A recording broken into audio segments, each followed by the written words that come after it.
स्वागत है मित्रों। कहानी को आगे बढ़ाते हुए आज कहानी में देखेंगे बॉस का घर, जहां बॉस अपने उस सिगरेट रूम में आया हुआ है जिस सिगरेट रूम में बॉस ने फास्ट गुंडा भाई साहब को बांध कर रखा था, क्योंकि फास्ट गुंडा भाई साहब भी एक ज़ॉम्बी में बदल गया है। बॉस अपने उस सिगरेट रूम में आकर देखता है कि रूम का दरवाजा तो टूटा हुआ है और रूम के अंदर सारा सामान बिखरा हुआ है और फास्ट गुंडा भाई साहब भी भाग गया है और रूम में एक आदमी का लाश पड़ा हुआ है और वो आदमी और कोई नहीं, बॉस का आंट का सेक्रेटरी है। और यहाँ बॉस समझ जाता है कि बॉस की आंट बॉस के घर में उसके पीठ पीछे जासूसी करने के लिए आई थी। बॉस तब अपना गन निकाल कर आंट के सेक्रेटरी की ओर पॉइंट आउट करके उसके लाश के सामने बैठकर कहने लगता है कि तुम लालची कहीं के, तुम लोगों ने फर्स्ट ब्रदर को यहाँ से भगा दिया, ऊपर से तुम लोगों ने मेरे घर का कबाड़ा कर डाला और पता नहीं तुम लोगों ने कितना रायता फैलाया।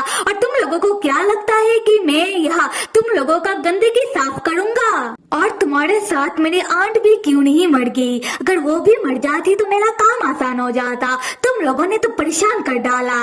अगले सीन में देखते हैं आसमान में लाल चांद निकला है और लैन अपने उस छोटे से झोपड़ी में सोने की कोशिश कर रहा था। तब लैन को फ्रेश खून का खुशबू और कुछ आवाजें सुनाई देने लगता है। लैन तब खून का खुशबू का पीछा करते हुए जंगल में उसी हॉस्पिटल के गाड़ी के सामने आ जाता है और वो आकर देखता है कि गाड़ी के सामने हॉस्पिटल का 2 वार्ड कार अभी मौजूद नहीं है। उसी वक्त लैन का नजर पड़ता है जमीन की ओर, जहाँ वो देखता है कि गाड़ी के ड्राइवर के सीट के अंदर से बहुत सारा खून बहता हुआ जमीन में आ रहा था। तब लैन बहुत ही सावधानी से आगे बढ़ते हुए गाड़ी के सामने आकर बाहर से ड्राइवर के सीट के अंदर खिड़की से झांकता है और वहाँ वो कुछ ऐसा देखता है जो देखकर वो चौंक जाता है। यहाँ से सीन शिफ्ट होकर सुबह का सीन दिखाया जा रहा है, जहाँ हम एन को देखते हैं। एन लैन को ढूंढने के लिए निकला है। फिलहाल वो थक कर एक रेस्टोरेंट के अंदर बैठकर सोच रहा था कि वो लैन को कहाँ कहाँ जाकर ढूंढेगा।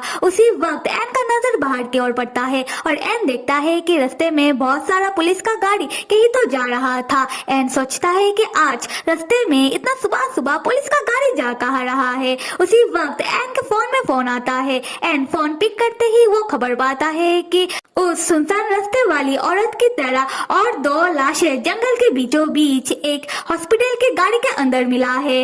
एन कहता है कि एन उस प्लेस से फिलहाल थोड़ा दूर है, पर कोई बात नहीं, एन अभी उस प्लेस में आ रहा है। इसके बाद वाले सीन में हम देखते हैं कि एन जंगल में आ जाता है और पुलिस को अपना आईडी और परमिशन लेटर दिखाकर वो उस हॉस्पिटल के गाड़ी के सामने आकर बाहर से उन हॉस्पिटल के 2 वर्कर के लाशों को देखने लगता है जो अभी भी गाड़ी के अंदर पड़े हुए हैं। एन तब पुलिस को इनडायरेक्टली ये ना बताते हुए कि हॉस्पिटल और लैब एन के डैड का है, एन पुलिस से कहता है कि एन को उन 2 लाशों को उस हॉस्पिटल की लैब में लेकर जाना है। ये सुनकर पुलिस एन से कहते हैं वो हॉस्पिटल तो प्राइवेट है और तुम कौन से लैब के बारे में बात कर रहे हो? क्या उस हॉस्पिटल में लैब है?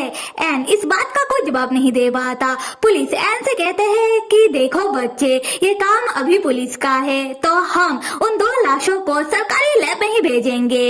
एन तब पुलिस वालों के पास आकर उन्हें समझाते हुए कहता है कि देखिए सर, आप हालात को समझ नहीं पा रहे हो। खैर कोई बात नहीं, थोड़ी देर बाद ही आप लोगों के पास ऊपर से ऑर्डर आ ही जाएगा कि मैं उन 2 लाशों को अपने साथ लेकर जा रहा हूँ। उसी वक्त हम देखते हैं कि हॉस्पिटल की गाड़ी के अंदर हॉस्पिटल के 2 वर्कर में से एक का लाश जिंदा हो जाता है और एक ज़ॉम्बी में बदल जाता है। उसके बाद वो ज़ॉम्बी गाड़ी से बाहर निकल आता है और एन की ओर बढ़ने लगता है एन के ऊपर हमला करने के लिए।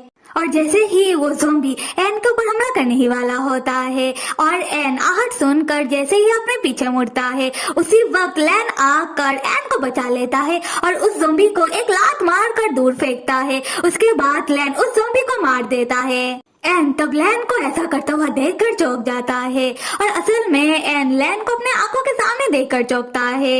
एन तब लैन के पीछे आकर खड़ा होता है और लैन से पूछने लगता है कि लैन तुम इतने समय से कहाँ थे? लैन तब एन को कोई जवाब ना देते हुए वो आगे जाने लगता है।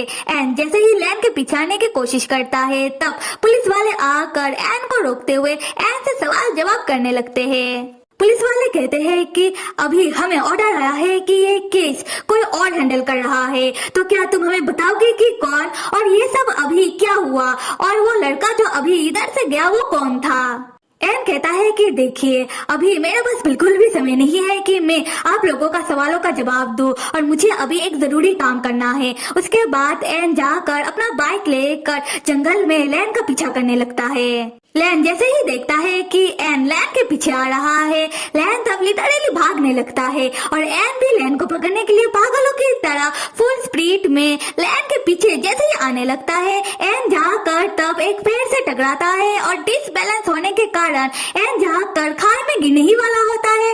एन वक्त पर लैन आकर एन को बचा लेता है और एन का बाइक खाई में गिर जाता है। लैन एन को डांटते हुए कहता है कि एन क्या तुम पागल वगल हो गए हो क्या? अगर तुम्हें कुछ हो जाता तो? एन तब उठकर बैठते हुए लैन से कहता है कि इसमें तुम्हारी गलती है, तुम्हारे वजह से तो मैं मरने ही वाला था। लैन कहता है कि क्या तुमको किसने कहा था मेरे पीछे आने के लिए? उसके बाद लैन उठकर खड़ा होता है और जाते हुए एन से कहता है कि पागल लड़के तुम अभी वापस जाओ। एन तब लैन का हाथ पकड़ लेता है और लैन से कहता है कि तुम भी मेरे साथ आ रहे हो। फिर एन लैन को खींच कर दोबारा अपने पास बिठा देता है और लैन से कहने लगता है कि लैन अभी तुम बताओ तुम यहाँ कर क्या रहे हो और क्या तुम उन दो लाशों के बारे में पहले से ही जानते थे? क्या तुम उन दोनों को जानते हो? लैन कहता है क्या ये क्या सवाल हुआ? क्या वो दोनों मेरे रिश्तेदार लगते थे कि मैं उन दोनों को जानूंगा? एन कहता है लैन तुम मजाक बंद करो, क्या तुम्हें एहसास भी है कि यहाँ पर खून हुआ है? खून? लैन कहता है हाँ, इसलिए तो मुझे इस बारे में पता लगाना है कि क्या किसने है और इसीलिए तुम मेरे पीछे बिल्कुल नहीं आओगे। यहाँ एन सीरियस होकर लैन से कहता है कि लैन अगर तुम इस बारे में नहीं जानते हो तो तुम इस मामला पर मत पड़ो और तुम्हें क्या लगता है कि क्या तुम अकेले पता लगा लोगे? क्या तुम्हें पता भी है कि उन हॉस्पिटल के 2 वर्कर की तरह ही और बहुत सारे लाशें मिले हैं? तो इस बारे में सोचो, ये सिचुएशन बहुत ही सीरियस हो चुका है और अभी जो हुआ उस वर्कर के लाश को जिंदा होते हुए कितने लोगों ने देख लिया है और तुम्हें उसे सुलाते हुए।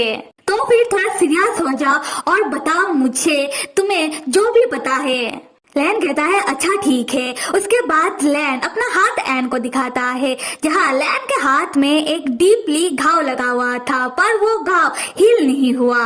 फिर लैन एन को रात वाली बात बताते हुए कहता है कि लैन खून का खुशबू का पीछा करते हुए जब वो हॉस्पिटल की गाड़ी के सामने आया और खिड़की से गाड़ी के अंदर झांक रहा था तब लैन देखता है कि उसके पीछे आकर एक आदमी खड़ा होता है। लैन चौंक कर उस आदमी को देखता है और वो आदमी तुरंत लैन के ऊपर हमला कर देता है और लैन के हाथों को जोर से काट लेता है और लैन के हाथों का घाव उसी का ही दिया हुआ है। लैन तब उस आदमी को मारकर गिरा देता है और भाग जाता है और वो आदमी और कोई नहीं बल्कि फास्ट गुंडा भाई साहब था। खैर लैन एन को कहता है कि लैन असल में अंधकार के कारण उस आदमी को ठीक से नहीं देख पाया पर लैन को लगता है कि वो उस आदमी को जानता है और लैन कहता है कि ये कितना अजीब बात है कि उस आदमी का दिया हुआ घाव हील ही नहीं हो रहा। एन तब लैन की बातों से चौंक जाता है और लैन का हाथ पकड़ के अपने मुंह के सामने ले जाकर ठीक से देखने लगता है। लैन तुरंत अपना हाथ हटा देता है और उठकर खड़ा होता है और एन से कहता है बस बहुत हुआ, अभी तुम्हें जो करना है करो और अपना ध्यान रखना, मुझे जाने दो। और लैन तब जाने लगता है। एन भी उठकर खड़ा होता है और हम देखते हैं कि एन के पीछे से फर्स्ट गुंडा भाई साहब आकर एन को पकड़ लेता है और लैन को आवाज देता है कि लैन तुम्हारा दोस्त तो गया। लैन जैसे ही पीछे मुड़ता है फर्स्ट गुंडा भाई साहब एन को उठाकर खाई में फेंक देता है। ये देखकर लैन चौंक कर एन का नाम पुकार कर एन को बचाने के लिए वो दौड़कर आने लगता है पर फर्स्ट गुंडा भाई साहब लैन का हाथ पकड़ के वो लैन को मारकर जमीन में गिरा देता है। लैन तब जैसे तैसे करके क्रॉल करता हुआ वो खाई के सामने आता है। लैन तब देखता है कि एन असल में नहीं गिरा, वो पहाड़ का एक छोटा सा पत्थर पकड़ के पहाड़ में लटका हुआ है। एन कहता है कि लैन मैं ठीक हूँ। लैन कहता है कि एन मैं तुम्हें बचा लूंगा, अपना हाथ दो, पर एन का हाथ लैन तक नहीं पहुँच पा रहा था। लैन तब अपना हाथ एन का हाथ पकड़ने के लिए और आगे बढ़ाने लगता है। तब फर्स्ट गुंडा भाई साहब एक बड़ा सा पत्थर लेकर आता है लैन को जान से मारने के लिए। एन ये देख लेता है और चिल्लाते हुए लैन से कहता है कि लैन तुम बचो। लैन तो फंस गुना भाई साहब के और देखकर वो तुरंत ही साइड हट जाता है और पत्थर लैन को ना लगकर जाकर जमीन से टकराता है और भागों में भाग होकर उछलकर जाकर एन के हाथों में गिरता है, जिससे एन का हाथ पहाड़ से छूट जाता है और वो खाई में गिरने लगता है।